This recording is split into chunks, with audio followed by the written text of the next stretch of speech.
Was a scene right out of an action-packed Hollywood movie. Bloody gun battle between cops and robbers on the streets of suburban Los Angeles today. He must have fired over 500 rounds. I mean, unbelievable. It was like a war zone, and he just kept doing it. And the cops were all pinned down. One of them was bleeding pretty bad. Guys walked in, they looked like they were RoboCop. I mean, they were so heavily armed, and they looked dangerous. The one weapon that we've identified can go through a bulletproof vest at 200 yards. These are very organized, brutal bank robbery suspects. They're killers. Welcome back to Tower Outdoors. In today's video, I'm going to be talking about the 1997 shootout with the LAPD and the two armed suspects. As you guys can see, it is the bank right behind me. So I'm just going to be telling you guys specific spots on the events that happened here. So this happened in 1997 in North Hollywood at this Bank of America.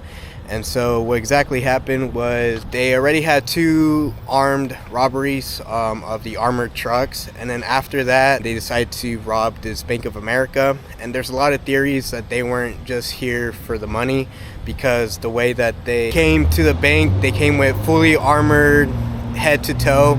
So that's why it's such a big key, and especially in US history and law enforcement, just because that was the time that the law enforcement changed from holding 38 special revolvers and 1911s and shotguns to now they're able to carry M4s, just because of this event that happened behind us. So what happened was they parked their car in the second spot right here, and they entered.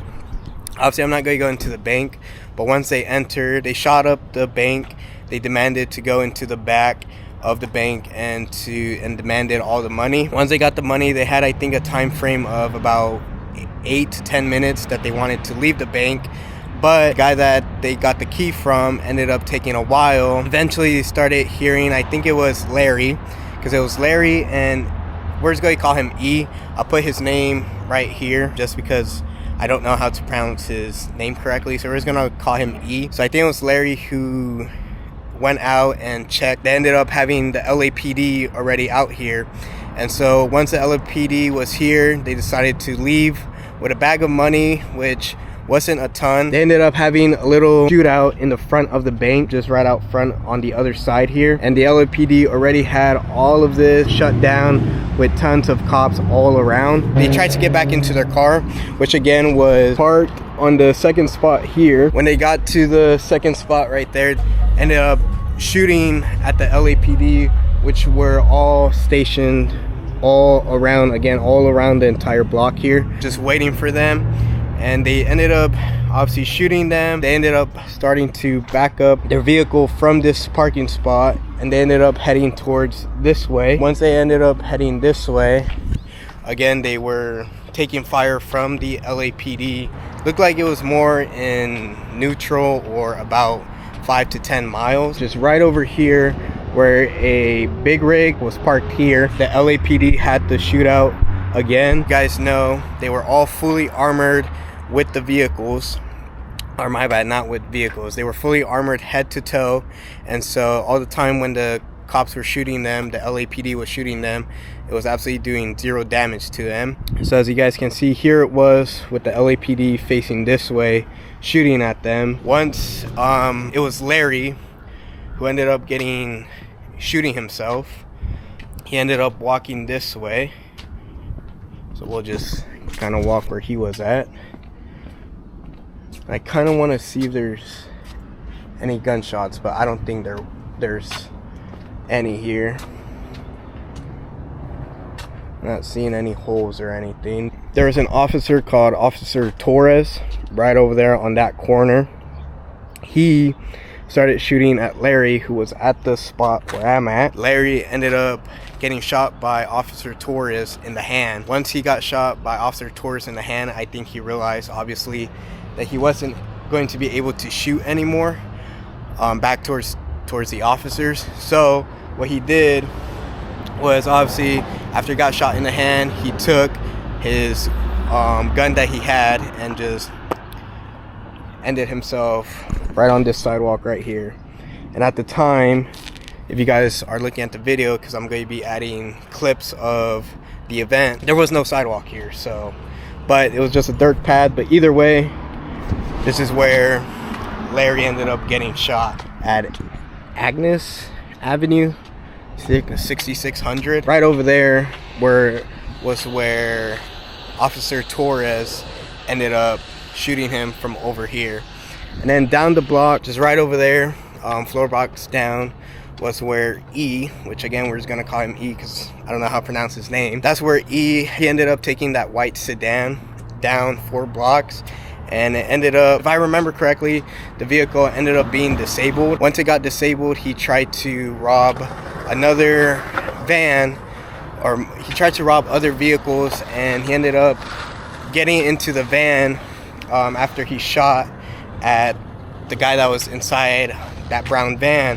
But what he didn't know was that the guy that he ended up shooting at the brown van ended up hitting the kill switch on the van. As he was getting into that brown van that he obviously tried to carjack, he ended up not being able to start it because, again, he ended up hitting the kill switch on the brown van. And once that happened, he basically just ended up getting back into the white sedan, and that's when the shootout of over 1,100 bullets were fired by the 2 suspects, Larry and E. They all had fully automatic weapons that were obviously obtained illegally, because as citizens, unless you have a specific license, you cannot own fully automatic weapons. So obviously those were, especially in California, those were obtained illegally. With that being said, officers only had 9mm shotgun and .38 special. And if you know about guns, 9mm doesn't really penetrate to a whole lot. .38 special doesn't penetrate through a lot. And especially if you're shooting birdshot, which I think that's what most law enforcement carry, is birdshot. Because obviously they're not going to carry slugs, they're not going to pull a hole through a suspect. That is not going to do much damage to a person that's wearing armor from head to toe. So again, once shooting at the officers, you guys will see in the video that the back of sedan is basically all riddled with bullets from the officers and bullets from obviously E. Once E ended up giving up, and the reason he gave up was because LAPD finally brought in the SWAT team, and the LAPD SWAT team is the ones that obviously carry the MP5s, the M16s, M4s, and all of that sort.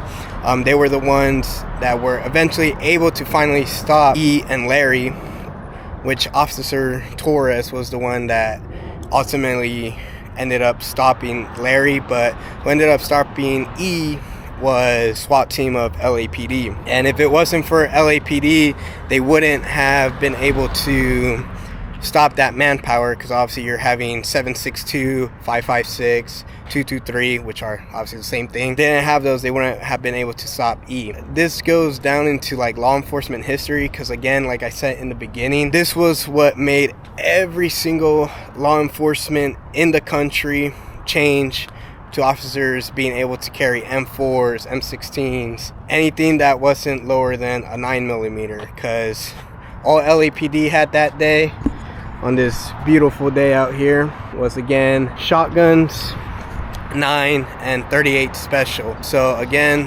that was history, a big key in LAPD and national law enforcement history, which I always find interesting, especially having family members in law enforcement. I think law enforcement do great things as well, and obviously some stuff can be sketchy, but overall I support them. So again, we're at here, 6600 Laurel Avenue. This was the bank where the 1997 Hollywood shootout took place. Going back to them catching E, they ended up getting low on the ground, and they ended up shooting his legs, because his legs were one of the places where he didn't have a lot of armor. So they ended up shooting down into his legs, which obviously made him not be able to move at all, run or anything.